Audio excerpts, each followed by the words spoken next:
In this DeBacco University video, I'm going to break down the equation that is known here as Coulomb's law.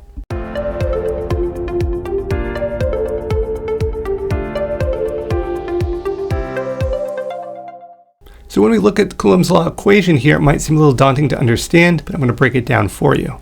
F equals the magnitude of the electrostatic force between the charges, and that's typically measured in newtons.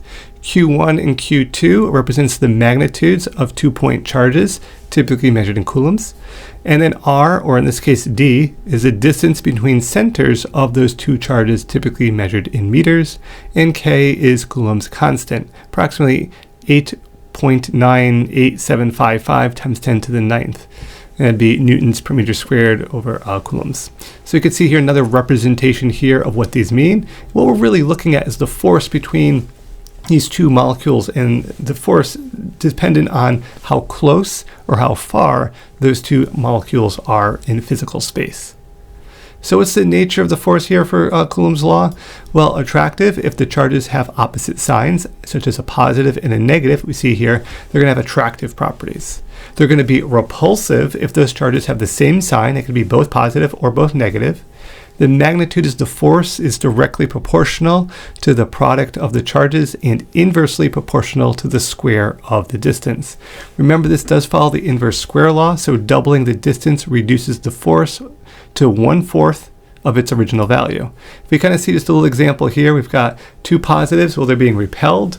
Two negatives, they're also being repelled, but a positive and a negative, they're being attracted to one another. And this Coulomb's law is kind of what takes this, or quantifies this phenomena that we're seeing here depicted in our simplified diagram. So what's the context for this? How is it actually used?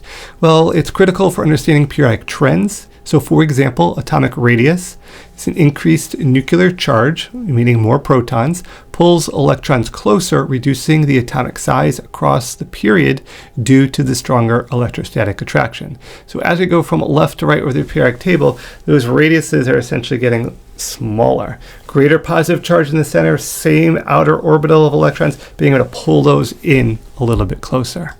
Then we've got ionization energy as well as electronegativity. Stronger nuclear attraction in smaller atoms increases the energy needed to remove electrons and the tendency to attract bonding electrons.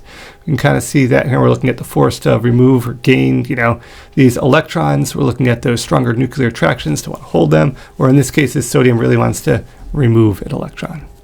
And then lastly, we've got electron affinity, which is the force between the nucleus and the incoming electrons influences how favorably an atom gains or loses an electron. Again, if we only have one valence electron, atom's really going to want to get rid of that. If there's, 6 of them, well, we want to get to 8. So 2 of them, it's going to have a different force than if it just has 1 to gain or lose. So all this can essentially be explained by Coulomb's law.